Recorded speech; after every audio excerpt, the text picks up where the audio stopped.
ٹھیک ہے. اور پھر جو فنشڈ پروڈکٹ تھی یعنی جو فنشڈ لیدر تھا وہ باہر جاتا تھا ٹینری سے اس کا ریکارڈ رکھنا. تو کلرک ٹائپ جاب تھی ایک اور اس کی تنخواہ 3,000 روپے تھی اس زمانے میں. اور یہ کس سن کی بات ہے؟ یہ سن ہے 2004. 2004. 3,000 روپے اس کی جاب تھی, تنخواہ تھی اس جاب کی. اس کے بعد میں نے چلے جانا کرنا گھر جا کے پڑھنا, صبح کالج جانا, اور بیچ میں کچھ عرصہ ایسا رہا کہ اخبار سرکولیٹ کرتا رہا میں. ہاں ہاکر رہا. سائیکل تھی, پھر سائیکل بھی چوری ہوگی تو وہ کام چھوڑنا پڑا کیونکہ وہ سائیکل ہی. تو ٹف حالات میں نا اس طرح کے حالات میں میں نے سروائیو کیا. پھر والد صاحب کا جب انتقال ہو گیا تو مجھے والدہ نے کہا کہ وہ اپنی تعلیم پہ فوکس کر, اب اخراجات نا کافی کم ہو گئے ہیں. تو آہستہ آہستہ قرض بھی اترنا شروع ہوئے جو لیے ہوئے تھے. تو میں پنجاب یونیورسٹی آ گیا. 2 سال کا اس وقت بی اے ہوتا تھا میتھ اسٹیٹ اکنامکس میں. 2 سال کا بی اے کیا, لیکن مجھے سمجھ آئے گی کہ بی اے کا کوئی فیوچر نہیں ہے. تو میں یہ غلط فیلڈ میں آئی سی ایس کرنے کے بعد میں کدھر بی اے میں آ گیا. تو کراچی یونیورسٹی میں 2004 میں پہلا بیچ شروع ہوا تھا ٹیلی کمیونیکیشن اینڈ کمپیوٹر نیٹورکس کا. ٹھیک ہے. میں نے وہاں پہ ایڈمیشن اپلائی کر دیا. والدہ نے کہا تو کہاں جائے گا, کراچی اتنی دور. میں کہا کچھ تو کرنا ہے اب, کیونکہ پہلا بیچ ہی ہے اور کمپیوٹر سائنس کے بعد ڈگری میری ریلیونٹ ڈگری تو یہ بنتی ہے, بی اے کی ڈگری تو کسی کھاتے میں شمار نہیں ہوگی. میں جامعہ کراچی چلا گیا. پہلا سمیسٹر میں تھا تو ہمارے ڈین نے ایک دن مجھے بلایا. میں نے ان کو درخواست کی تھی کہ مجھے ڈسٹینس لرننگ پہ بھیج دیا جائے کیونکہ میں سیالکوٹ سے ہوں, میرے گھر کے معاملات دیکھنے والا کوئی بھی نہیں ہے, تو مجھے پیچھے کی ٹینشن رہتی ہے. تو انہوں نے مجھ پہ یہ مہربانی کی, فیور دی کہ تم ڈسٹینس لرننگ پہ چلے جاؤ, تمہیں میں کریڈٹ آورز ایگزمپٹ کر دیتا ہوں, کلاسز نہ لو, لیکن سیمسٹرز کے پیپر دینے تمہیں جامعہ میں آنا ہوگا. ٹھیک ہے. تو پھر میں جاتا رہا جی 4 سال, 2004 سے 2008 تک میں پیپر دینے جاتا تھا. اس دوران میں سائبر انٹرنیٹ سروسز میں کسٹمر سپورٹ کی جاب کر رہا تھا. انٹرنیٹ ڈائل اپ کا نیا زمانہ آیا تھا. جو لوگوں کو پرابلمز آتی تھیں کہ کنیکٹ نہیں ہو رہا یا ڈسکنیکٹ ہو رہا ہے, تو ٹیلی فون تار پہ تو کنیکٹ ہوتا تھا, تو کال کیا کرتے تھے. تو میرا کام سلوشن دینا تھا, ٹربل شوٹ کا طریقہ ان کو سمجھانا تھا. وہ کبھی دن کی شفٹ ہوتی تھی, کبھی رات کی, ساتھ ساتھ پڑھنا, اور پھر ہر 6 مہینے کراچی چلے جانا, پیپر دینے. اس طرح میں نے ڈگری پاس کی, گریجویشن. ہاں گریجویشن کی. بی ایس کیا جی, بی ایس جی 4 ایئرس, اس وقت 4 ایئرس آنر تھا. جب ڈگری ہوگی 2008 میں تو سارا کچھ ٹیکنیکل سرٹیفکیشنز ہوتی ہیں ہماری فیلڈ کی, کمپیوٹر نیٹورکس کی. سسکو, لینکس, جونیپر, ہواوے کا سسٹم آنا شروع ہو گئے تھے, الکیٹل کے سسٹم آنا شروع ہو گئے تھے. ان کی جو انٹرنیشنل سرٹیفکیشنز تھیں وہ پاس کی, 8-10 سرٹیفکیشنز تھیں. پھر میری ترقی ہو گئی. میری تنخواہ اس وقت 1 لاکھ کے اوپر چلی گئی اسی سائبر انٹرنیٹ سے, کیونکہ میں انجینئر, ہاں تو کیونکہ وہ مجھے انہوں نے نیٹ ورک انجینئر پروموٹ کر دیا. تو میں وائڈ ایریا نیٹ ورک دیکھنے لگ گیا, سیالکوٹ سے لے کے نارووال کے ریجن کا. اور سائبر انٹرنیٹ سروسز پاکستان کی سب سے بڑی آئی ایس پی تھی اس وقت, اس زمانے میں, جو آپ بھی اسٹرام فائبر کے نام سے نام چینج کر لیے. جی جی. تو اس دوران شادی بھی کی اور کچھ مالی حالات بھی بہتر رہے. پھر والدہ کی بیماری کا انکشاف ہوا. اچھا. والدہ جو ہیں وہ رینل فیلئر کی وجہ سے چلی گئیں, گردے ان کے نکارہ ہو گئے تھے, شوگر مسلسل رہتی تھی اور انہوں نے اس کو دیکھا بھی نہیں, اس کو مینٹین نہیں رکھا. ٹھیک ہے. تو اس کے بعد جو پھر آ گیا میں اپنی پروفیشنل لائف میں اور گھریلو لائف میں. گھریلو لائف کو 10 سال چلی. میری جو پہلی شادی تھی, پسند کی شادی تھی 2 طرفہ, وہ ناکام ہو گئی, نہیں چل سکی, تو راہیں جدا ہو گئیں. اس کے بعد مجھے وہ جاب چھوڑنی پڑی. میں سیالکوٹ میں تھا کیونکہ بچے چھوٹے تھے, تو ایک بیٹی تھی, بیٹا تھا, تو وہ میرے بغیر رہتے نہیں تھے. اور جو ان کی والدہ تھیں وہ انہیں اپنی مرضی, اپنی منشا سے میرے حوالے کر کے گئیں.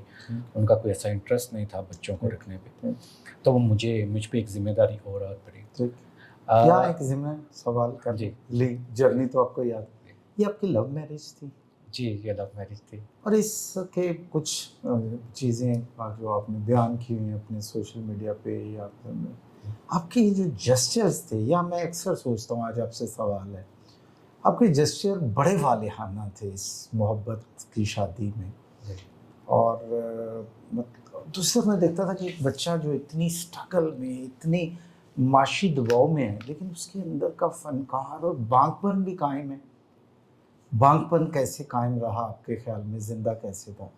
اور پھر یہ محبت اور انڈرسٹینڈنگ نہ ہونا، محبت کی شادی بھی کامیاب نہ ہونا، اس کی وجہ کیا ہے؟ یہ دو حصے ہیں میرے سوال کے۔ اچھا، پہلی بات تو یہ ہے کہ اس وقت میں ینگ تھا، نوجوانی میں ہوتا ہے آپ کو کوئی پسند آ جاتا ہے، ہر کسی کو آتا ہے، تو لیکن آپ کا اظہار تو جو ہے نا اس میں بڑی بانگ پن، والہانہ پن اور بڑا جی تھا، بڑی طوفانی محبت تھی، دو طرفہ تھی، ایسا نہیں کہ یک طرفہ تھی، دو طرفہ تھی۔ اور جس طرح سے یہ شادی ہوئی تھی وہ ایک پورا افسانہ ہے، بڑے ڈرامیٹک ماحول میں میں نے شادی کی۔ میرے پورے خاندان نے بائیکاٹ کر دیا۔ خاندان میں یہ تھا کہ والد کی طرف سے تو کوئی ایسا سچ نہیں تھے، والدہ کی طرف سے بھرپور خاندان تھا، 4 ماموں تھے، نانا ابو تھے، ایک خالہ تھی، پھر امی کے کزنز یعنی وہ بھی ماموں ہی ہو گئے، تو ایک بڑا خاندان۔ اور ان کا اعتراض یہ تھا کہ میں چونکہ سید فیملی سے بلانگ کرتا ہوں، وہ جو تھیں وہ ملک عوان فیملی سے تھیں، تو سادات آپ کو پتہ ہے مسلمانوں کے تو برمن ہوتے ہیں نا، تو وہ تو یہ گوارہ ہی نہیں کرتے کہ سادات کے باہر کوئی بیٹا یا بیٹی شادی کر لے۔ تو انہوں نے کہا کہ یہ تم اپنی مرضی سے کرو، پھر ہم تو اس کے ذمہ دار نہیں ہیں اگر تمہاری اتنی ضد ہے۔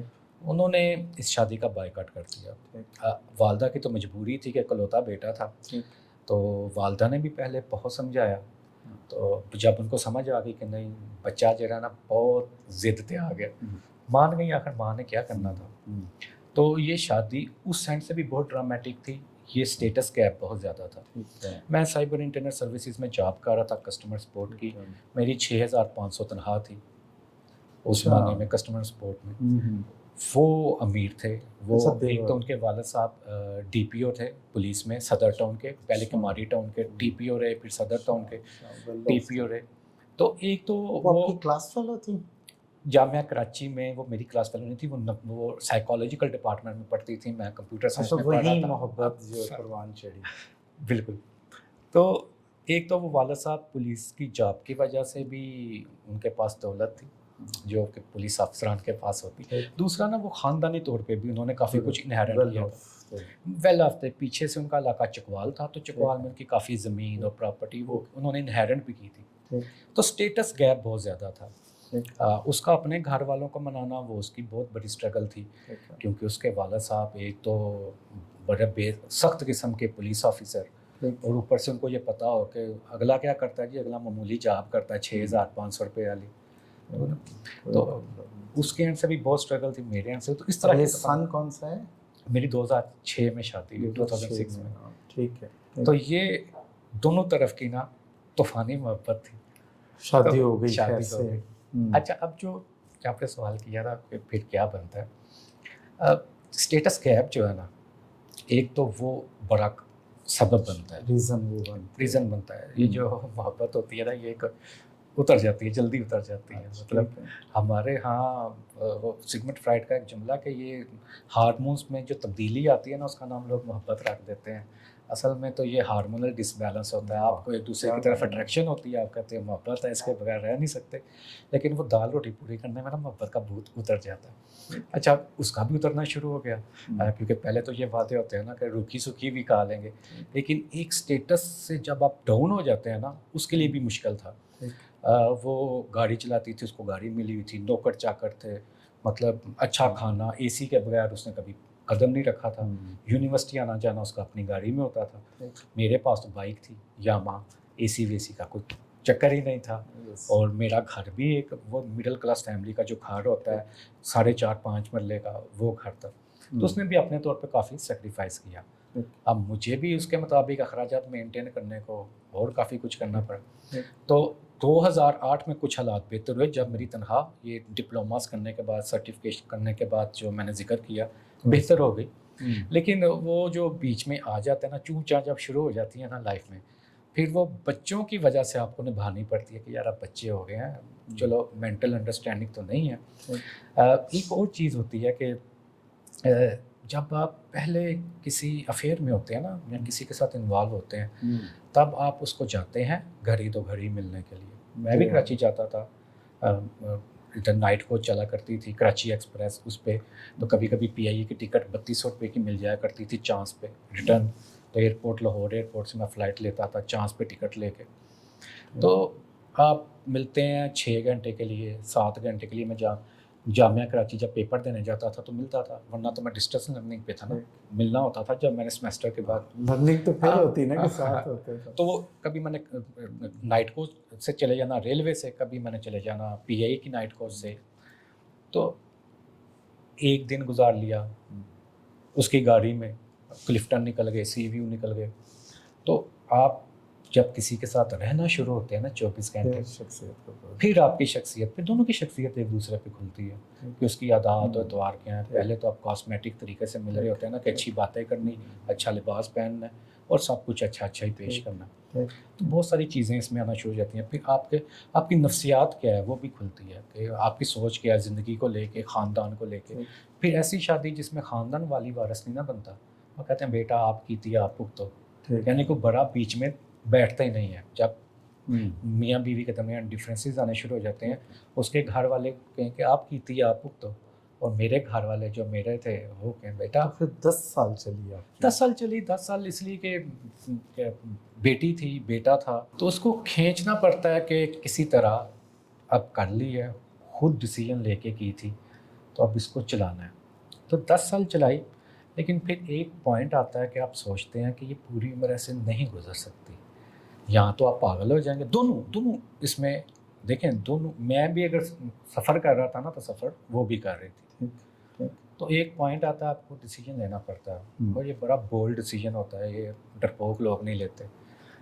تو پھر یہ آ گیا پوائنٹ, رستہ جو ہے وہ الگ ہو گیا. بچے میرے ذمہ آ گئے. میں بچے میرے بغیر رہتے نہیں تھے کیونکہ والدہ تو نہیں رہی تھی ان کی, تو مجھے جاب چھوڑنا پڑی. مجھے کوئی آیا نہیں ملتی تھی کہ جو بچوں کو سنبھالے.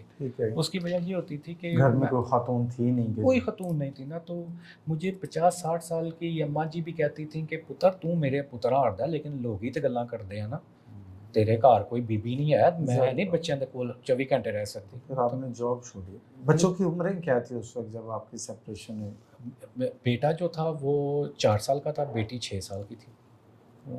وہ چھوٹے تھے. وہ چھوٹے تھے, میرے بغیر رہتے نہیں تھے. میں ذرا سا نظر سے اوجھل ہوتا تھا تو وہ رونا شروع کر دیتے تھے. ان کے ذہن میں یہ تھا کہ ماما نہیں ہے تو پتہ نہیں بابا بھی نہیں ہے. تو مجھے جاب چھوڑ کے گھر بیٹھنا پڑا. اور مجھے پھر اپنا وہ مکان جہاں پہ میرا آبائی مکان تھا جو میرے والد نے بنایا تھا, چھوٹا سا تھا 4.5-5 مرلے کا, اس کو بیچنا پڑا. بیچنا مجھے اس لیے پڑا کہ میں نے سوچا کہ مجھے اس ماحول سے نکلنا ہے, ورنہ ہمسائے جہاں پہ میں نے پوری عمر پلا بڑا زندگی گزاری, وہ بچوں کو ہمیشہ یاد دلاتے رہیں گے کہ آپ کی ماں کدھر ہے یا کیا ہوا. تو ان بچوں کا ذہن بھی اسی میں اٹکا رہے گا کہ ہوا کیا تھا.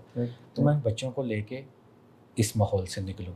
میں نے مکان بیچ دیا, اور مکان بیچنے کے بعد میں شفٹ ہو گیا اپنی خالہ کے قریب ڈسکا میں. سیالکوٹ سے نکلا ڈسکا شفٹ ہو گیا.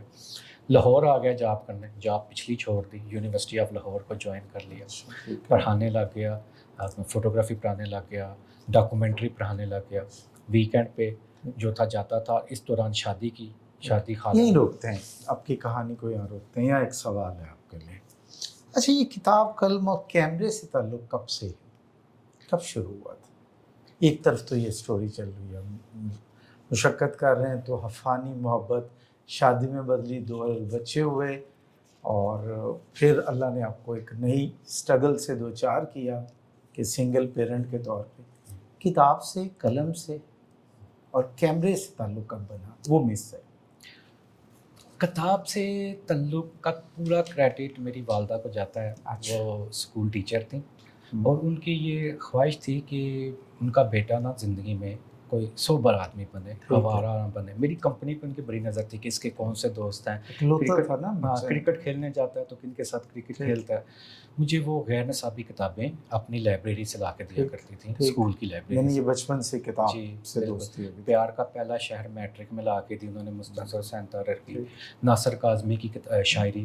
تو شاعری کی کتابیں, افسانوں کی, ناول کی, وہ مجھے اسکول سے لا کے دیتی تھی. پھر پوچھتی بھی تھیں جب پڑھ لو گے. میں نے ان کو واپس دینا ہے اور پھر میں تمہیں نہیں لا دوں گی. اور مجھ سے پوچھ مجھے شوق بھی ہو گیا, ریڈنگ کا شوق ہو گیا. تو کتاب سے واسطہ تو والدہ کی وجہ سے, اور پھر وہ جو آپ کی تربیت میں آ جاتا ہے, جب آپ مڈل سے ہی شروع ہو جائیں کتابیں پڑھنے تو پھر تو آپ کو خود ہی اپنا شوق ہوتا ہے. پھر میں ایک ٹائم آتا تھا, میں ان کو کہتا تھا کہ مجھے یہ کتاب دیکھیں لائبریری میں ہے تو لا دیں, اور اگر لائبریری میں نہیں ہوتی تھی تو مجھے خرید کے لا دیتی تھی.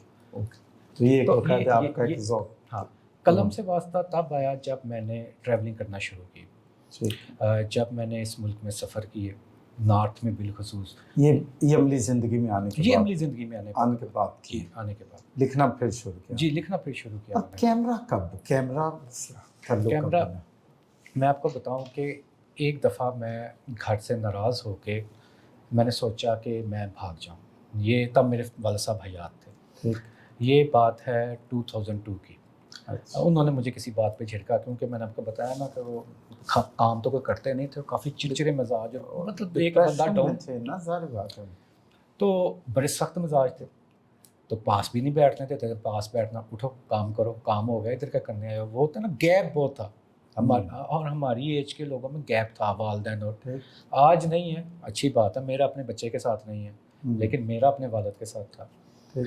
تو وہ تنگ آ کے میں نے ایک دن سوچا, میں کہ نکلیں یار, ان کو 2 دن میں غائب رہوں گا تو ان کو ذرا پتہ چل جائے گا. میں گھر سے نکلا, اور اس زمانے میں اب میں کیا کہوں, عقل نہیں تھی, شعور نہیں تھا. والدہ کے پرس سے میں نے 5,000 نکالا, چوری کیا. جانا تھا, میرے پاس تو نہیں تھا, اور میرا پلان یہی تھا میں فیصل مسجد اسلام آباد تک جاؤں گا, فیصل مسجد گھوموں گا, اور ایک رات رہ کے نا, کہ ایک رات میں ابا صاحب کو سمجھ آ جائے گی کہ نہیں یار بچے کو نا آپ کچھ نہیں کہنا, یہ بڑا ہو رہا ہے. میں نکل گیا جی. ایج کیا تھی میری ایج 21 اس وقت؟ جی. اچھا 21 کی ایج میں. جی. اچھا. میں نکلا, پیر ودائی پہنچا سیالکوٹ سے, تو وہاں پہ ایک ویگن لگی ہوئی تھی, گلگت پٹھان کھڑا ہوا تھا. وہ آوازیں مارے گلگت. میں نے کہا یار گلگت کا نام سنا ہوا, گلگت چلتے ہیں, پنڈی شنڈی میں کیا کرنا ہے. میں نے اسے پوچھا, میں کہا گلگت کا کتنا فاصلہ ہے؟ کہتے ہیں 8 گھنٹہ. میں کہا چلو پھر ٹھیک ہے. میں کہا رات سفر میں گزر جائے گی. وہ پہلا سفر تھا میرا جو گھر سے بھاگ کے میں نے کیا, اور قصہ مختصر یہ کہ وہ 8 گھنٹے کا سفر 24 گھنٹے میں ختم ہوا. وہ روڈ ہی ختم نہیں ہوتا تھا, کراکرم ہائی وے. اب وہ سفر ابھی تک ختم نہیں ہوا. ہاں, وہ ابھی تک ختم نہیں ہوا, اور میرے پیسے ختم ہو گئے. میں گلگت جب اترا تو میں ڈرنے لگ گیا کہ میں واپس کیسے جاؤں, میں کتنی دور آ گیا ہوں. اور اس سارے سفر میں ہی 2 دن گزر گئے. ابھی میں نے واپسی کا سفر بھی کرنا ہے. گھر پہنچا تو والا صاحب پولیس رپورٹ کرا چکے تھے گمشدگی کی, اور خیر وہ مجھے پھر تھانے بھی لے کے گئے. پھر تھانے دار سے بھی مجھے 2 پڑھی کہ تم کیسے عجیب بندے ہو, تم گھر سے بھاگ گئے. واپسی کیسے ہوئی؟ وہ اسکپ ہو گئی بات. وہاں سے پھر پیسہ کیسے کٹا؟ وہاں کوئی جاب کی, کیا کی؟ میرے پاس صرف 5,000 تھا جو کہ لگتا گیا. 600 روپے کی تو وہ ٹکٹ تھی گلگت. نہیں, آپ کہہ رہے ہیں نا گلگت میں پیسے ختم ہو گئے تھے. جاتے جاتے ختم ہوئے کہ وہاں کو 2-4 دن گزار لیا؟ سر وہاں پہ ایک رات رکنا پڑا, سفر کی تھکاوٹ اتنی تھی, نیند ہی پوری نہیں تھی. ہوٹل والے کو پیسے دی, میرے پاس پیسے, واپسی کا کرایہ ختم ہو گیا. اس ہوٹل والے کا سوال میں سر, اس ہوٹل والے کی مہربانی, اس کو میں نے اگلے دن کہا میں نے واپس جانا ہے, میں اس طرح آیا ہوں, میرے گھر والوں کو نہیں پتا. کہتا ہے نمبر بتاؤ, تمہارے گھر والوں کو فون کرتے ہیں. اچھا اس زمانے میں نا اس نے کوشش کی, ہمارے گھر پی ٹی سی لگا ہوتا تھا, لیکن گلگت کی کال ملتی نہیں تھی. وہ ان کا جو تھا نا نظام, آرمی کا, ایس کام کی لینڈ لائن میں بہت مسائل آیا کرتے تھے, کالیں مل. اس نے بہت کوشش کی, کال نہیں ملتی کر. اس کے بعد اس نے کہا کہ چلو میں تمہیں بس میں بٹھا کے آتا ہوں. وہ خود گیا, بس میں بٹھایا, اس نے اس کو کرایہ دے دیا, اس کو اتار دینا تو آگے یہ چلا جائے گا. وہ پنڈی آئی, پنڈی سے میں سیالکوٹ آیا. سیالکوٹ جتنا کرایہ اس میرے پاس تھا کہ پنڈی سے سیالکوٹ میں نے جانا. اس طرح میں گھر پہنچا. گھر پہنچنے کے بعد پھر مجھے تھانے حاضری دینی پڑی, کیونکہ وہ والد صاحب لے گئے کہ بھائی تمہاری رپورٹ کرائی تھی, اب چلو خود ساتھ. ان کو بتاؤں کہ آ گیا واپس. تھانے دار نے بھی پھر لیکچر دیا اچھا خاصا, لیکن وہ جو میں نے سفر کیا نا, ڈر کے کیا, اسی وجہ سے کیا غصے میں, وہ میرے ذہن میں بیٹھ گیا. مجھے وہ علاقے بہت اچھے لگے. پھر والد صاحب کے انتقال کے بعد میں نے والدہ کو کہا کہ مجھے کیمرہ چاہیے, تو میں نے ایک دفعہ پھر واپس جانا. پہلے تو میں بھاگ کے گیا تھا, اب میں جانا چاہتا. اچھا, یہ روشنی کی پہلی کرن اسی سفر میں تھی. ہاں, اسی سے دیکھنا بھی ہے اور اس کو کیپچر بھی کرنا. بالکل. ایک کوڈیک کا میری ماں نے کمیٹیاں ڈالی ہوئی تھیں, کیمرہ لے کے دیا 1.5 میگا پکسل کا, وہ پوائنٹ اینڈ شوٹ چھوٹا سا کیمرہ تھا. جی ہاں. دوسری دفعہ میں والدہ کو بتا کے گیا, اور تھوڑے بہت اپنی جاب سے نا پیسے جمع کر کے, پورے پیسے تھے ہینڈ, مطلب ایک ایک چیز کی کیلکولیشن تھی کہ یہ کھانا ہے، یہ نہیں کھانا، اس طرح گزارا کرنا ہے. ظاہر ہے جیب میں پورے پورے پیسے تھے. تو وہ تصاویر میں نے ٹک ٹک کر جہاں جاتا تھا تصویر لیتا تھا. جب میں واپس آیا نا تو میں نے اپنے دوستوں کو دکھایا، ان کو یقین نہ آئے کہ یہ کون سے علاقے ہیں اور اتنے پیارے علاقے بھی ہو سکتے ہیں، اور مجھے تو کہیں تم نے لی ہی نہیں ہے، تم جھوٹ بول رہے ہو. میں نے کہا نہیں میں نے لی ہے. فوٹوگرافی کا آغاز یہاں سے ہوا. ایک اللہ نے فطری آپ نے فطری وقت کے ساتھ ساتھ سفر بھی بڑھتے رہے، مجھے علاقے بہت اچھے لگے. اور امیچور فوٹوگرافر کے طور پہ آپ جی میری کوئی فارمل ٹریننگ نہیں ہے فوٹوگرافی میں. ٹھیک ہے. میں نے کسی سے نہیں سیکھا. میرا اس فیلڈ میں کوئی باقاعدہ استاد نہیں ہے کہ میں کہوں کہ میرا کوئی ٹیچر، نہ فرد نہ ادارہ، نہ کوئی فرد نہ کوئی ادارہ. یہ سیلف لرننگ ہی رہی. غلطیاں کی، بڑے بڑے بلنڈرز کیے، پھر سیکھا. کیلنڈرز دیکھے، لوگوں کا کام دیکھا، ان سے سیکھا. پھر یہ سیکھا کہ میں جو دیکھتا تھا جو کیلنڈرز میں تصویریں چھپتی ہیں وہ اتنی اچھی ہوتی ہیں، میری اچھی کیوں نہیں آتی. کمپوزیشن کیا ہوتی ہے، لائٹ کیا ہوتی ہے، اس کے اسرار و رموز کیا ہیں، اس کی سائنس کیا ہے، کیمرہ سائنس کیا ہے، شٹر اپرچر ISO کیسے کام کرتا ہے. یہ سب میں نے سیلف لرننگ سے سیکھا. یوٹیوب اس وقت مر مر کے چلا کرتا تھا، ڈائل اپ پہ اتنی سپیڈ ہی نہیں ہوتی تھی. میں انارکلی سے میگزین لے کے جایا کرتا تھا جو فٹ پاتھ پہ نہیں، ایک چکر لاہور کا لگنا، اور فوٹوگرافی سے ریلیٹڈ نیشنل جغرافک کے اور فوٹوگرافی سے ریلیٹڈ جتنے میگزین لنڈے کے آیا کرتے تھے نا وہ میں لے جاتا تھا اور ان کو پڑھ کے سیکھا. تو قلم آیا جب ٹریولنگ ایکسٹینسو شروع ہوئی. کیمرہ والدہ نے پہلا لے کے دیا تھا، وقت کے ساتھ ساتھ شوق بڑھتا گیا، پھر میں خود جمع کر کے لیتا گیا. ٹھیک ہے. اچھا کتابیں، اب تو آپ کو باقاعدہ صاحب مطالعہ آپ کو کہا جا سکتا ہے. کن کن موضوعات پہ پڑھتے ہیں؟ آپ کے ایریا آف انٹرسٹ کیا ہے؟ پہلے تو لٹریچر مجھے بہت اپیل کرتا تھا. ٹھیک ہے. ناول، افسانہ، شاعری کا مجھے بہت شغف رہا. پھر وقت کے ساتھ ساتھ اب آ کے میں ہسٹری اور فلسفہ پڑھتا ہوں، اور میرا جو انٹرسٹ ہے وہ زیادہ تر اب مجھے کوئی کہے نا کہ ناول ہے، انلیس کہ وہ بہت اچھا ناول نہ ہو میں اس کو نہیں پڑھوں گا. یا کوئی ایسا ناول نہ ہو جس کے بارے میں دنیا کہے کہ یہ پڑھنے کے قابل ہے. ناول میں میرا اب انٹرسٹ اس طرح کا نہیں رہا. اگر کوئی ایسا ناول آتا ہے وہ بین الاقوامی ادب کا ہو یا پاکستان کے اندر مجھے کہیں کہ یہ پڑھنے والا ہے، ادروائز نہیں.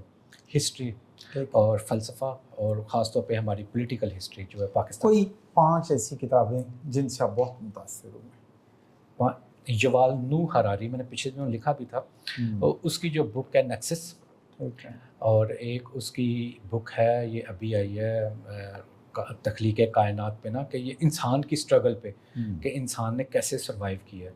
تو وہ بہترین بک ہے. یوال نوح ہے اصل میں یہ جیو. یہاں پہ میں یہ بات کلیئر کرتا ہوں جو لوگ سنیں گے، ملحدہ ایتھیسٹ ہے. آپ اس کے نظریات کو ایک سائڈ پہ رکھ کے اس کا جو کام ہے نا، جو تھیسس اس نے پیش کیا ہے نا کہ انسان کتنا سخت جانور، کیسے کیسے حالات سے اس نے ابھرنا سیکھا ہے، وہ پڑھیں. آپ کا وہ زاویہ، آپ کی وہ لائف ہی بدل دے گی. آپ کو احساس ہوگا کہ ہم چیز کیا ہیں اور ہمارے اندر انا کتنی ہے اور غرور کتنا ہے. تو یوال نوح ہراری، اس کے بعد نپولین ہل، اس کے بعد یہ ودائے جنگ اشفاق احمد نے ترجمہ کی تھی. اس کا کیا نام ہے، حمزہ رسول توف کا ہے. حمزہ رسول توف بھی میرے پسندیدہ نہیں. ودائے جنگ ہیمنگ وے، ہیمنگ وے کا ترجمہ کیا ودائے جنگ کے نام سے. وہ طارق صاحب ان دونوں کے بڑے فین ہیں. جی تو بڑے بڑے. اچھا پھر مجھے شمس الرحمان فروکی صاحب، کئی چاند تھے سر آسماں، ناول کی کیٹیگری میں اچھے لگتے ہیں. پھر ڈاکٹر مبارک علی کو پڑھا، سبت حسن کو پڑھا. یہ وہ ہیں جو فلسفے سے. عمر خیام کو پڑھا، اس کی رباعیوں کو. رومی کا مجھے بہت شوق تھا، اس کی میں نے رومی کا جو اردو ترجمہ ہے وہ پڑھا. اچھا کن پاکستانی اور انٹرنیشنل ادیبوں سے متاثر ہیں؟ پاکستان میں بہت سارے ہیں. مثلاً مجھے سفرنامہ نگاری میں علی رضا عابدی نے متاثر کیا. ناول میں میں متاثر رہا ہوں عبداللہ حسین سے، اداس نسلیں، اور انتظار حسین صاحب سے، بستی. پچھلے 10 سال میں جو ایک بہترین ناول آیا ہے وہ مستنصر حسین طاہرہ نے خس و خاشاک زمانے لکھا. شمس الرحمان فروکی بھارت سے. پھر انیس اشفاق، وہ بھی انڈیا سے ہی ہیں، خواب سراب ان کا ناول ہے. ڈاکٹر مبارک علی پاکستان سے. انٹرنیشنلی یوال نوح ہراری، ایلف شفق، ہیمنگ وے، بہت سارے نام ہیں جو بھی مطلب انٹرنیٹ یہ شولوخوف، میخائل شولوخوف اور and the quiet Don flows اس کا ایک ناول ہے، doctor Boris Pasternak, doctor Zhivago's کا ناول ہے جس پہ ہالی ووڈ نے فلم بھی بنائی. تو روسی ادیبوں نے، ترکش، روسی اور برطانوی ادیبوں نے متاثر کیا. اچھا احمد صاحب، آپ کے جو کریئر کی بات چل رہی تھی تو ہم نے اس میں تھوڑا توقف لیا تھا، آگے بڑھائے بات کو کہ آپ نے یونیورسٹی آف لاہور میں جاب شروع کی، وہاں پڑھانا شروع کیا. وہاں آپ نے کیا کچھ پڑھایا؟ آپ بتا رہے تھے فوٹوگرافی پڑھائی، اور کیا پڑھایا؟ ڈاکومنٹری میکنگ اور فوٹوگرافی. اچھا، لیکن یہ کیسے ممکن ہوا کہ آپ کہتے ہیں کہ آپ نے کہ خود کہیں سے باقاعدہ تعلیم ہی نہیں لی، تو پھر یہ آپ کو کیسے یونیورسٹی نے کیسے موقع دے دیا، اور خود آپ نے یہ ایکسپرٹی کیسے کریٹ کی اپنے اندر، کیسے یہ صلاحیت حاصل کی؟ دیکھیں یہ 2017 میں نے یونیورسٹی کو جوائن کیا. ٹھیک ہے. 2016 میں میرے پہلا ازدواجی تعلق ختم ہوا. 1 سال تو میں گھر بیٹھا رہا اور اسی میں رہا کہ میں اب کروں گا کیا. پھر دوسری شادی کی جو میری ابھی موجودہ بیگم ہے.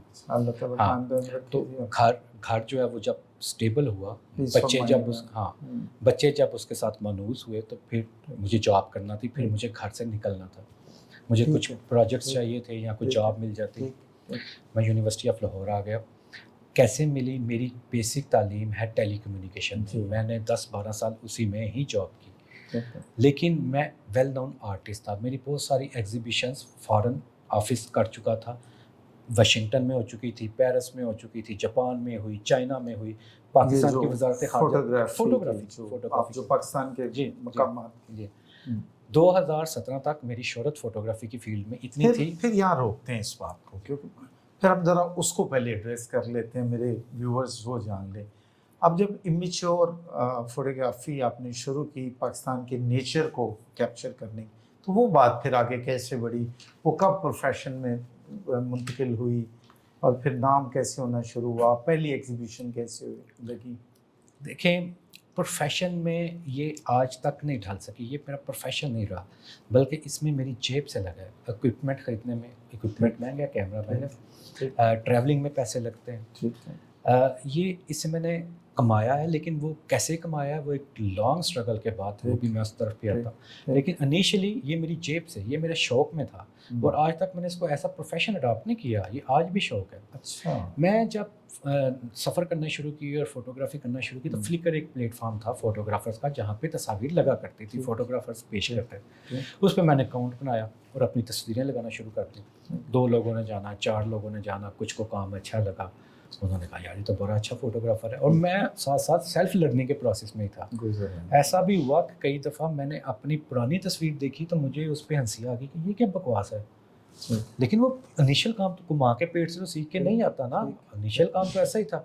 پھر میں نے وہ ڈیلیٹ بھی کی کہ یار یہ تو میرے اپنے معیار کے مطابق ہی گھٹیا تصویر ہے جو میں نے پوسٹ کر دی ہوئی ہے. اس طرح میں نے سیکھا اسٹیپ بائی اسٹیپ. کچھ لوگوں کو کام اچھا لگنا شروع ہوا تو وائرل ہونا شروع ہوا.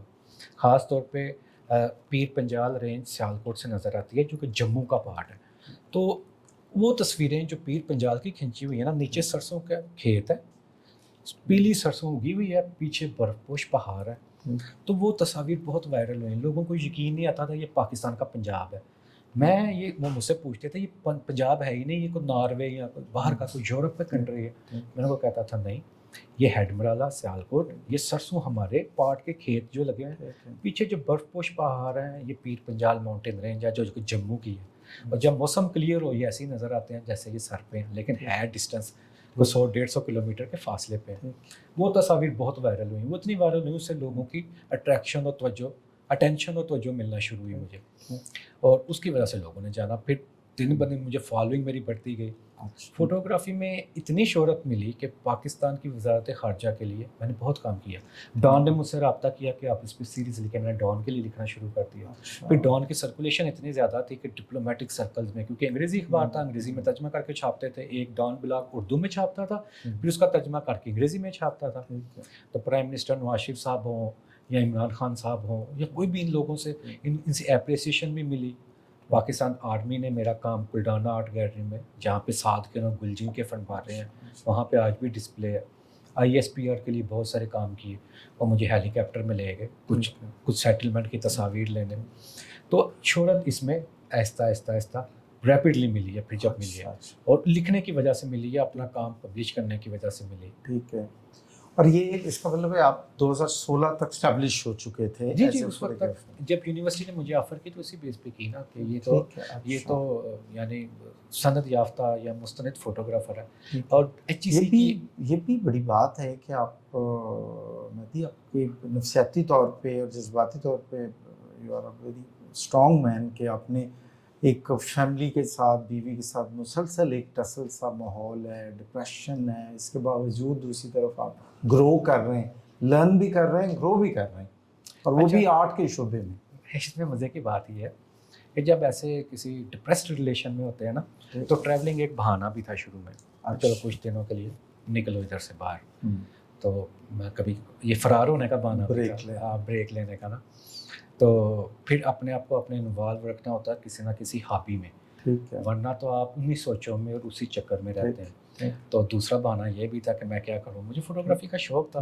بس کیلنڈرز دیکھ کے نا، کیلنڈروں پہ جو تصاویر آیا کر ان سے شوق ہو گیا. پھر وہ لا کے میں نے دیکھے، بڑے پیارے لگے، ان کی تصاویر لینے کا. تو میں نے اس کو ایسا ہابی بھی اس کو میں پرسو کرتا رہا. ایک وجہ یہ بھی تھی اس میں. جب یونیورسٹی نے مجھے آفر کی، HEC کی ریکوائرمنٹ ہے ہائر ایجوکیشن کمیشن کی، کہ کوئی ایسا آرٹسٹ جو ویل نون ہو، اسٹیبلشڈ ہو، اور جس کی پاکستان کے اندر 2 اور پاکستان کے باہر کم سے کم 4 فارن ایگزیبیشنز ہوں، پینٹر ہو یا فوٹوگرافر یا وٹ ایور. وہ چاہے میٹرک فیل بھی ہو نا، وہ پڑھا سکتا ہے، وہ اکیڈیمیا کا حصہ بن سکتا ہے. تو میں اس معیار پہ پورا اترتا تھا. مجھے یونیورسٹی نے کہا کہ آپ پڑھائیں. میں یونیورسٹی میں پڑھانا شروع ہو گیا. یونیورسٹی آف لاہور میں میں نے 2 سال پڑھایا. پھر اب ہوا یہ کہ یونیورسٹی آف لاہور کا جو ڈپارٹمنٹ تھا نا، اسکول آف کریٹیو آرٹس، جہاں پہ میں پڑھا رہا تھا، ان کی ٹیکنیکل فالٹ ان کا یہ کہ انہوں نے اس کو سوشل سائنس کے ڈین کے اندر رکھا ہوا تھا. یعنی ڈین آرٹس کا نہیں تھا ڈپارٹمنٹ، ڈین سوشل سائنسز کا تھا، نیچے آرٹس کا ڈپارٹمنٹ چل رہا تھا. HEC نے اس کا نوٹس لیا کہ بھئی ڈین آپ اپنا بٹھائیں، اگر آپ آرٹس پڑھا رہے ہیں تو آرٹس کا ڈپارٹمنٹ بنائیں نا، اس کو ہم سے اپروو کروائیں اور اپنا اس کا ڈین لائیں. سوشل سائنسز کے انڈر اگر آپ آرٹ کا ڈپارٹمنٹ دے رہے ہیں تو پھر اس پہ ہر وہ قانون اپلائی ہوگا جو ڈگری کے لیے ہوتا ہے. پھر اس کے لیے ریلیونٹ ڈگری چاہیے ہوگی آپ کے لیے. تو پھر ریلیونٹ ڈگری، پھر میری تو ریلیونٹ ڈگری نہیں تھی، میری تو ٹیلی کمیونیکیشن کی تھی. اب یونیورسٹی نے یہ کیا کہ انہوں نے اپنا آرٹس کا ڈپارٹمنٹ پروو کرانا ایک لمبا چوڑا چکر تھا. اس کا BUS بنتا، اپروول کے لیے HEC میں جاتا، پھر اپروول ہوتی. تو وہ جو بچے پڑھ رہے تھے وہ کہاں جاتے، ڈپارٹمنٹ کو روکتے تھے، اسٹاپ کرتے تھے. تو مجھے پھر ڈاکٹر صاحب نے بلایا. میں نے کہا بھاری صاحب یہ مسئلہ ہو گیا، آپ کی ریلیونٹ ڈگری آپ اس چکر میں. میں کہا کوئی بات نہیں، میں مطلب کوئٹ ہی کرنا ہے نا، آپ اپنا کام جاری رکھیں، میں چھوڑ دیتا ہوں. میں نے ریزائن دے دیا. ریزائن دینے کے بعد پھر میرے پاس ایک ہونڈا انسائٹ گاڑی تھی. میں کہا گھر ویلا بیٹھنے سے اچھا ہے کوئی کام کرو. میں یہاں لاہور میں کریم پہ گاڑی چلاتا رہا، رات کو چلایا کرتا تھا. تو ایئرپورٹ کی سواریاں، DHA کی، بحریہ سے رہائش میری بحریہ تھی، تو 6 ماہ چلائی کریم پہ گاڑی. اس دوران مجھے اور کوئی جاب ملے نا، تو پھر میں ڈپریشن میں چلا گیا. میں کہا یار پوری عمر ٹیکسی ڈرائیور اتنے بنیا رہا نا، کچھ کرنا بھی ہے. تو اخبار میں اشتہار آیا فیڈرل پبلک سروس کمیشن کا، منسٹری آف ڈیفینس میں گریڈ 19 کی جاب تھی فیڈرل کی، ڈپٹی چیف آفیسر ٹیکنیکل. میرا تو 12 سال کا ٹیکنیکل کا تجربہ تھا. وائڈ ایریا نیٹورکنگ میں سائبرنیٹ میں جاب کر چکا تھا، اور انہوں نے اور میری ریلیونٹ ڈگری تھی. انہوں نے ایکسپیرینس 10 سال کا مانگا تھا. ایج لمٹ 45 تھی. میرا 12 سال کا ایکسپیرینس تھا. میری ایج 40 سے بھی انڈر تھی.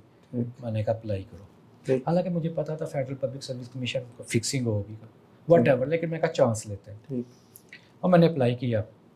ٹیسٹ آیا، ٹیسٹ کلیئر کیا، انٹرویو آ گیا میرا. بورڈ میں گیا، بورڈ میں 5 لوگ بیٹھے ہوئے تھے. انہوں نے ٹیکنیکل سوال کیے ادھر ادھر کے. تو کہتے ہیں جی اور کوئی ایسی بات، آپ اور کیا کوئی ایسی ہابی جو اس کے علاوہ آپ کرتے ہیں؟ میں پہلے ہی تنگ آیا ہوا تھا ٹیکسی چلا چلا کے، قریب جاب کوئی ملتی نہیں. میں ڈپریشن میں تھا. میں کہ ایسی کی تیسی، میں کہ جاب کوئی نہیں ملنی، یہ کھانا پوری کر رہے ہیں، تو چلو ایک دفعہ اپنا غصہ ہی نکال دیں. میں نے ان کو بتایا کہ میری یہاں ایگزیبیشن، میری یہ کام میں لکھتا بھی ہوں. اس وقت ڈان میں بھی چھپ رہا تھا. تو جو بھی تھا نا، میں کو 15 منٹ بولا، اور جتنی بھی فرسٹریشن تھی میں نے نکال دی. سنتے رہے, کہتے ہیں جی ٹھیک ہے جائیں آپ.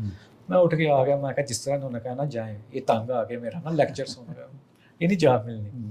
لیکن جاب مل گئی جی. میرے گھر ایک دن لیٹر آیا جوائننگ کا کہ آپ جوائن کر رہے ہیں, کانگریچولیشن کا سرکاری لیٹر آیا. میں نے کہا واہ جی. اس کے اگلے دن مجھے UN سے آفر آ گئی.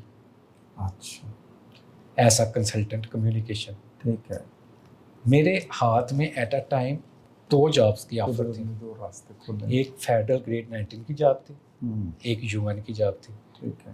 میں نے تب فیصلہ لینا تھا کہ میں نے سرکاری جاب پہ جانا ہے یا میں نے عالمی ادارے میں جانا ہے. میں نے سرکاری جاب چھوڑ دی کیونکہ مجھے میرے مزاج کی نہیں تھی. اس ٹیکنیکل فیلڈ سے میں اکتا کے نکلا تھا اور پوری عمر اب ٹیکنیکل رہ بھی نہیں سکتے. پھر بیوروکریسی یا بابوکریسی کا میرا مزاج نہیں تھا. یہاں تو میں ادھر سسپینڈ ہو کے پڑا رہتا, ٹھیک ہے. یہاں پھر میں چیختا کہ نظام سسٹم ٹھیک نہیں ہے, میری اندر کی ٹیم ٹھیک ہونی چاہیے. تو وہ میری راہ میں جو سرکار کا مزاج ہے, جو اداروں کا, اس میں ٹریولنگ تھی.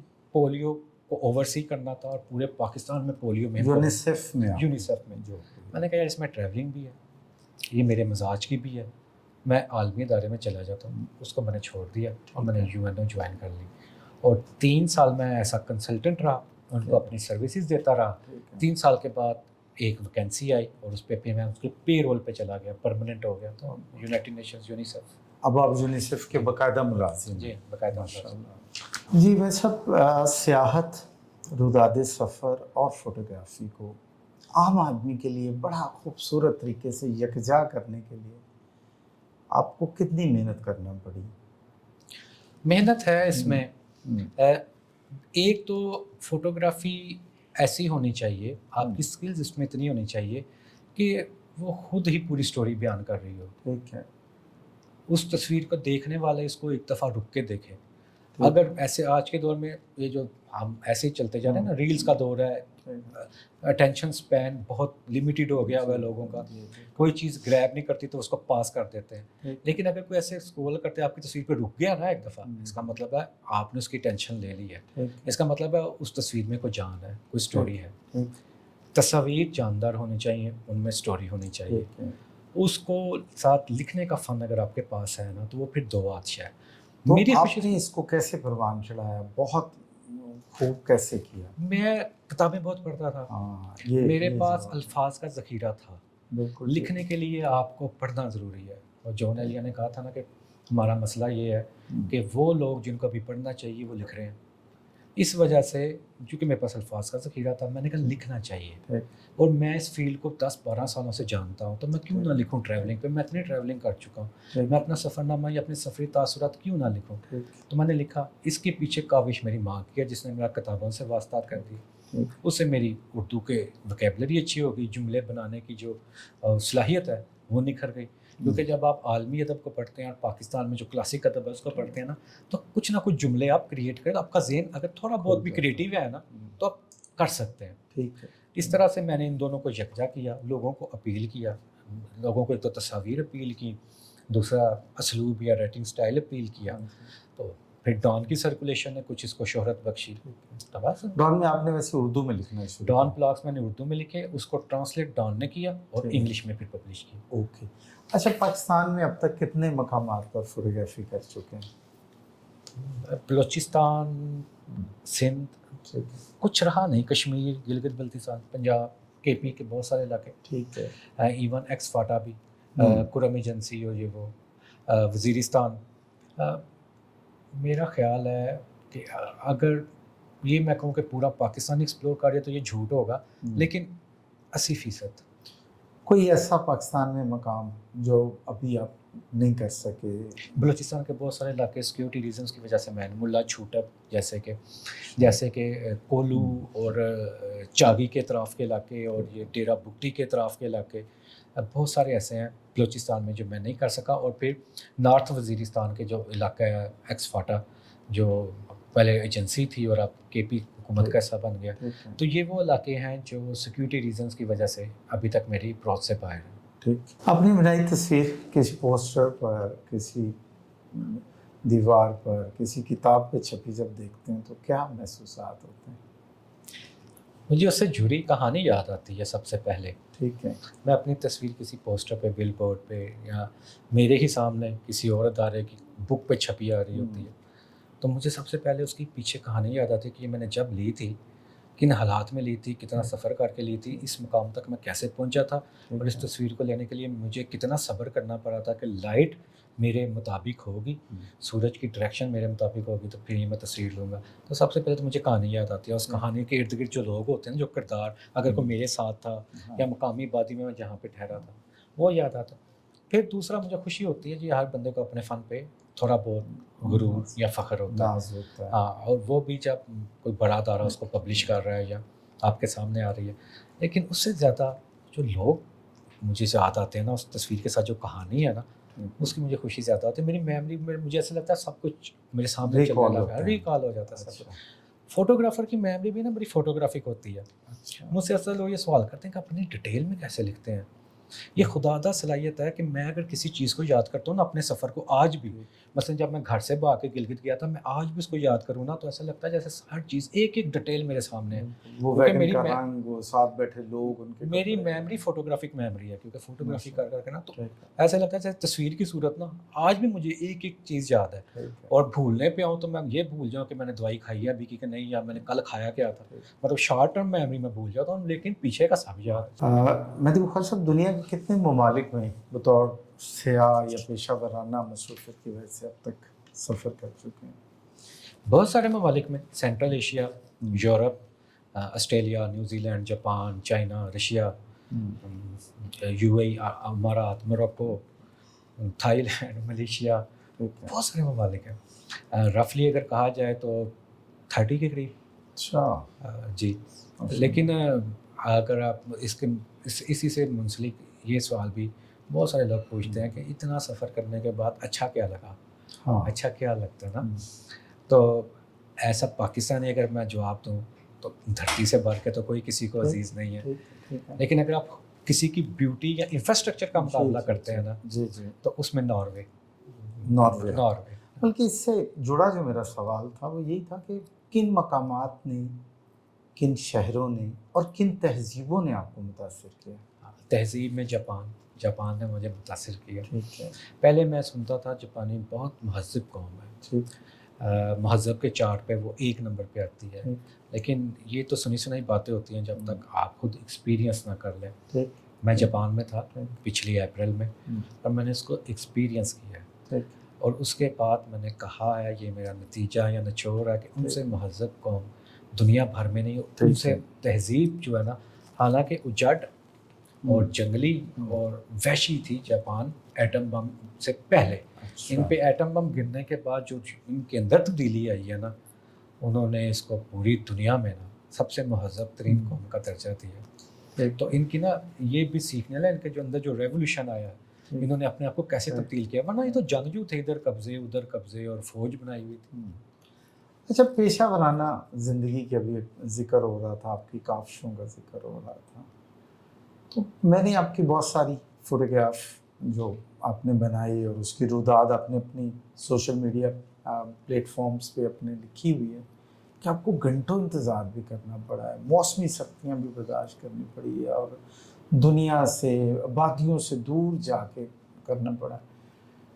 تو میں یہ پوچھنا چاہ رہا ہوں کہ اکوپمنٹ، جذبہ اور اس کے علاوہ ایک فوٹوگرافر کے اندر کیا کچھ ہونا چاہیے؟ مجھے تو آپ بڑے دلیر بھی دکھائی دیتے ہیں، کسی حد تک مطلب کہہ لیں پاگل بھی لگتے ہیں بعض دفعہ، اور جنونی بھی لگتے ہیں، عاشق بھی لگتے ہیں۔ کچھ ایڈ آن کرنا چاہیں یا آپ اپنے الفاظ میں بیان کر دیں کہ جیسی شاہکار تصویریں آپ بناتے ہیں وہ بنانے کے لیے فوٹوگرافر میں کون کون سے شخصی اوصاف ہونے چاہیے؟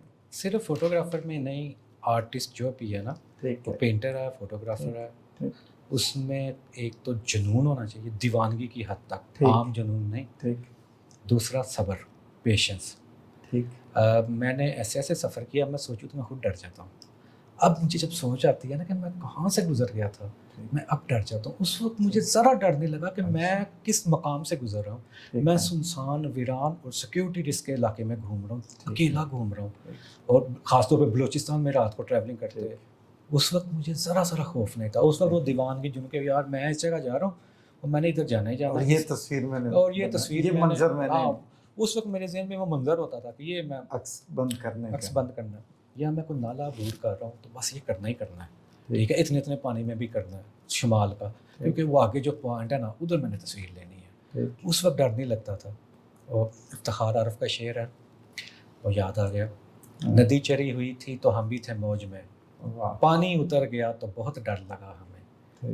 اب میں سوچتا ہوں نا وہ اب مجھے ڈر لگتا ہے یہ میں نے لائف رسک لیا ہے، اور اب میں اپنے آپ میں ہنستا ہوں کہ میں بڑا بیوقوف تھا، میں نے لائف رسک کیسے لے لیا۔ لیکن تب تو آپ نے 2 سال پہلے 1-2 آپ کی پڑھی ہیں، شمال میں آپ گئے تھے اور آپ نے اس کا ڈوبتے چاند کے آخری پہر کے کچھ شاٹس لینے تھے، وہ پوری رات وہاں اس ویرانے میں پوری رات گزاری ہے، اور ایسی جگہ پہ رات گزاری ہے جہاں پہ جنگلی جانور بھی ہوتے ہیں۔ ہاں میں اسکردو میں تقریباً 2 درجن کتوں کا گروہ تھا کٹپانا ڈیزرٹ میں، جو کہ 24 کے قریب، وہ گول آوارہ کتوں کا تھا، اور وہ کتے نہیں تھے وہاں پہ، جو کتے پائے جاتے ہیں نا وہ بھیڑیے کا کراس ہے، وہ بھیڑیے ہی ہیں۔ اور مقامی آبادی نے کمیٹی بنائی تھی ان کے خاتمے کے لیے، کیونکہ وہ ان کے بھیڑ بکریوں پہ حملہ آور ہوتے تھے، اور مقامی آبادی کمیٹی بنا کے ان کو جہاں پہ نظر آ رہے تھے ان کو مار رہے تھے۔ اب مجھے نہیں پتا تھا کہ علاقے میں یہ سچویشن ہے، میں کٹپنا ڈیزرٹ میں رات کو ستاروں کی تصویر لینے کے لیے کیمرہ لگا کے اکیلا، اور میں کھڑا ہوں، اور میرے پاس تھی ٹارچ تاکہ وہ کیمرے کا سیٹ اپ تو میں کروں۔ اب ٹارچ کے ساتھ میں کیمرے کا سیٹ اپ کر رہا ہوں تو لوگوں کو ٹارچ نظر آئی ہوگی دور سے، میں نے تھوڑی دیر تک دیکھا کہ 3 ٹارچیں وہ ایسے لوگ میری طرف آ رہے ہیں دور سے نا میری طرف، میں اب الرٹ ہو گیا، میں کہا یار رات کے 2 کا ٹائم، کوئی لوٹنے والے تو نہیں اس ٹائم، بندہ بشر میری طرف کیوں آ رہا ہے، صحرا میں ڈیزرٹ ہے یہ۔ میں اب سب کام چھوڑ کے الرٹ ہو گیا، جیسے جیسے وہ قریب آتے کہ انہوں نے آواز لگانا شروع کر دی، وہ اپنی بلتی زبان میں کچھ بول رہے تھے، مجھے سمجھ نہ آئے، میں نے ان کو کہا کہ بھائی مجھے آپ کی بات سمجھ نہیں آ رہی۔ پاس آئے، ان کے ہاتھ میں لاٹھیاں تھیں، کہتے تم کیا کر رہے ہو، کدھر سے آ گئے؟ میں نے کہا میں فوٹوگرافر ہوں، فوٹو لے رہا ہوں۔ کہتے ہیں ہم سمجھے ہیں کہ یہاں پہ کتے ہیں، انہوں نے پھر ساری کہانی سنائی کہ یہاں پہ کتوں کا گول ہے بھائی میرے، ہم تو یہ سمجھے تھے کہ کوئی انسان بیچارہ پھنس گیا ہے، ادھر کتے بھی ہیں تو ہم اس کی مدد کو دیکھیں، کوئی اجنبی ہوگا، ورنہ ادھر تو رات کو کوئی نہ آتا۔ تو مجھے میں نے کہا، پھر انہوں نے ارد گرد ٹارچ ماری، کہتا ہے تم نے اپنے ارد گرد ٹارچ مار کے نہیں دیکھا ریت پہ؟ انہوں نے مجھے دکھایا پاؤں ہی پاؤں، کہتا ہے یہ سب کتوں کا گول، تو شکر کرو اکیلے بندے، انہوں نے تمہیں چیر پھاڑ دینا تھا، تمہارے پاس کوئی ہتھیار بھی نہیں، کوئی اوزار بھی نہیں۔ اسی طرح سے میں نے بہت ساری راتیں کیمپ کیے ویرانوں میں، ایسی جگہ کیمپ کیے، اب سوچو تو اب ڈر آتا کہ یار اکیلا تنہا، کوئی بندہ بشر بھی نہیں تھا، اس وقت نہیں ڈر آتا تھا، لیکن وہ جب جنون ہوتا ہے نا، میں کہا پیشنس چاہیے آپ کو ایک فوٹوگرافی کے لیے، اور ایک آپ کو دیوانگی کی حد تک کا جنون چاہیے، اس کے بغیر آپ نہیں۔ آج بھی کبھی کبھی ایسا ہوتا ہے کہ اگر مجھے کسی پوائنٹ سے تصویر لینی ہے نا، وہ پوائنٹ میرے ذہن میں پھنس گیا کہ یار یہ بڑا خوبصورت پوائنٹ ہے، میں نے اس پہ ابھی تصویر نہیں لی، میں نے وہاں پہ جانا ہے۔ اب اس تک جانے کے لیے رستے میں پھر 100 مشکلیں بھی ہیں نا، میں نے پھر اس سے نکلنا ہے، جیسے بھی نکلنا ہے۔ اچھا ہاں، اور ڈر مجھے پھر بعد میں لگے گا، جب میں واپس آ جانا میں کہوں گا یار یہ رسک لے کے کیا پر کر لیا۔ اچھا، آپ یہ جو فوٹوگرافی کرتے ہیں تو کسی انٹرنیشنل ایجنسی کے ساتھ بھی آپ کا کانٹیکٹ رہا، سیل کرتے ہیں؟ نیشنل جیوگرافک نے اپنے ایڈیشن کے لیے ایک تصویر چاہی تھی، اور میرے لیے یہ بہت بڑا اعزاز تھا کہ وہ ویسے ہی چھاپتے ہیں، بجائے اس کے کہ وہ پرمیشن لے، وہ تو ویسے بھی چھاپ دیتے ہیں، ورلڈ وائڈ سرکولیشن ہے، تو میں نے ان کو پرمیشن دے دی۔ اچھا، جب انہوں نے ای میل کی تھی پرمیشن کی، تو شاید انہوں نے لکھا بھی تھا اس میں کہ ہم آپ کو پے کریں گے، اس پہ میں نے توجہ ہی نہیں دی نا، میں نے ویسے ہی کر دیا کہ آپ پرنٹ کریں، تو وہ انہوں نے اپنے شمارے میں پرنٹ کی، اس کی پیمنٹ انہوں نے مجھے بعد میں بھجوائی۔ تو انٹرنیشنل شماروں میں نیشنل جیوگرافک میں پبلیکیشن ہے، پھر ایک یورپ کا میگزین تھا پاپولر، اس کا نام ہے پاپولر، فوٹوگرافی سے متعلقہ یہ ہو، اس میں پبلیکیشن ہے۔ جہاں تک بیچنے کی بات ہے، بیچا تو میں نے بہت سارے اداروں کو، پاکستان کے اندر فاطمہ فرٹیلائزر، MCB، یہ جتنے بھی کیلنڈرز، ان کے ایئرلی کیلنڈرز اور ڈائریز کے لیے، اور جو انٹرنیشنل ہیں دبئی کو ڈیجیٹل اسٹاک فوٹیج کی بات کر رہا ہوں فوٹوگرافی کے لیے۔ اسٹاک فوٹیج میں کسی اسٹاک کی سائٹ پہ میرا کام اپلوڈ میں نے نہیں کیا، یعنی بیچنے کے لیے اسٹاک کی کسی سائٹ پہ میں نے اپنی فوٹوگرافی اپلوڈ نہیں کی، یا تو وہ فلکر پہ ہے یا وہ فیس بک پہ ہے، بس دیٹس آل۔ اچھا، اس کی وجہ یہ بھی ہے کہ میرا کبھی بریڈ اینڈ بٹر اس طرح سے اس پہ شفٹ ہی نہیں ہوا، یعنی مجھے کبھی ایسے کھانے کے لالے نہیں پڑے کہ جس میں مجھے ہاتھ پاؤں مزید مارنے پڑ جائیں پچھلے 10 سالوں میں، ٹھیک ہے، ماس وائی اس پیریڈ کے جس میں میں وہ تھوڑا بہت ٹیکسی چلا کے گزارا کر لیا اور جاب لیس رہا 1 سال، ٹھیک ہے، لیکن ایسا نہیں وقت آیا کہ میں فاقے پہ آ گیا ہوں اب میں کیا کروں. تو اس وجہ سے یہ سوچ بھی نہیں آئی کہ میں اپنی فوٹو اسٹاک پہ ڈال دوں تاکہ اس سے کوئی انکم ہو جائے. آج تک نہیں ہے, شوق ہی آج تک. اچھا یہ بتائیں کہ ابھی دنیا کا کوئی ایسا ملک جہاں آپ چاہتے ہوں کہ ٹریول کریں, اور کوئی ایسی ایگزیبیشن جہاں آپ کی خواہش ہو کہ آپ کا کام جو ہے وہاں ایگزیبٹ ہو؟ دنیا کا ایسا ملک, میں میری جو ڈریم لوکیشن ہے نا وہ ایسا ایسا کر کے تو میں کرتا جا رہا ہوں. کبھی سائبیریا تھی, ادھر میں ہو آیا, اب الاسکا ہے. اچھا. ہاں تو پلان ہے میرا. الاسکا ڈپینڈ کرتا ہے امریکہ ویزے پہ, کینیڈین اور امریکن ویزے پہ. الاسکا ہائی وے پہ ٹریول کرنا میرا ایک خواہش ہے. برٹش کولمبیا کینیڈا کی ٹیریٹری سے لے کے امریکہ کی ٹیریٹری تک. تو باقی جو دوسرا سوال تھا آپ کا, کوئی ایگزیبیشن چائنا میں ہو گئی, یونیسکو کے ہیڈ آفس پیرس میں ہو گئی. اچھا. اس کے بارے میں کوئی ایسی خواہش نہیں ہے میری. ٹھیک ہے کہ یہاں پہ میرا کام ڈسپلے ہو جائے. دنیا کی سب سے بڑی اسکرین ہے نیسڈیک, نیو یارک ٹائمز اسکوئر پہ, وہاں پہ میرا کام پبلش ہو گیا, ہو چکا ہے. تو اب کوئی ایسی خواہش رہی نہیں ہے. ٹھیک ہے کہ اب فلاں جگہ پہ یا فلاں آرٹ گیلری میں میرا کام ہونا چاہیے, ایسا نہیں, کبھی سوچا بھی نہیں اس بارے میں. اچھا میں سر یہ بتائیے کہ فوٹوگرافی جو ہے کیا یہ ایک اچھے اسکوپ والا کریئر ہے یا نہیں؟ یہ نوجوانوں کے لیے سوال ہے. ہاں, یہ ڈپینڈ کرتا ہے کہ آپ فوٹوگرافی کی کس فیلڈ میں جا رہے ہیں. ٹھیک ہے. دیکھیں جو میری فیلڈ ہے نا, اس میں ہے ٹریولنگ, لینڈسکیپ ٹھیک ہے. اور انوائرمنٹل پورٹریٹ. ٹھیک ہے. یہ تو پیسے والا کام نہیں ہے, اس میں تو آپ نہیں کمائیں گے. اس میں آپ تب کمائیں گے جب آپ 10-12 سال لگا کے اپنا ایک نام بطور آرٹسٹ بنوا لیں گے کہ آپ very well known, well established artist ہیں اس فیلڈ میں. پھر ادارے آپ کا کام خرید لیں گے, پھر آپ کی انکم آنا شروع ہوگی. لیکن ایک لمبا رستہ ہے, 8-10 سال کی اسٹرگل ہے. بہتر رستہ یہ ہے کمرشل سائڈ پہ جائیں. Commercial photography, wedding, event coverage, corporate sector, industrial product shoot, اس میں پیسہ ہے. اب کمپٹیشن اتنا ہے آج کے دور میں, ہر دوسرا بندہ یہ دعوے دار ہے کہ وہ فوٹوگرافر ہے. اس کی وجہ سے کمپٹیشن ہے مارکیٹ میں, اور اس کی وجہ سے آپ پرائسز یا ریٹ پر ڈے کے یا سروس چارجز کم ہے. آغاز میں آپ کو اسٹرگل کرنا پڑے گا, آغاز میں آپ کو شاید کچھ کام فری بھی کرنا پڑے صرف اپنے پورٹ فولیو ڈیولپ کرنے کے لیے. لیکن اگر آپ میں اسکلز ہیں تو اس فیلڈ میں آپ کو کوئی نہیں روک سکتا. پھر اس میں پیسے ہیں, اور پیسہ ہی پیسہ, بہت پیسہ ہے اس فیلڈ میں, کمرشل. بہت شکریہ مہدی بخاری صاحب آپ کے وقت کا. دوبارہ کے اس وقت آپ کو پھر زحمت دیں گے. شکریہ سر, آپ سے کچھ ادب کی باتیں کریں گے, لٹریچر کی, اور جو آپ نے سفر کیے ہیں کچھ اور قصے آپ سے سنیں گے. بہت شکریہ. بہت شکریہ آپ کا. Thank you. سید مہدی بخاری سے آج ہم نے ان کی سکسیس سٹوری سنی. بہت جلد کسی نئے مہمان کے ساتھ دوبارہ ملاقات ہوگی. اللہ حافظ.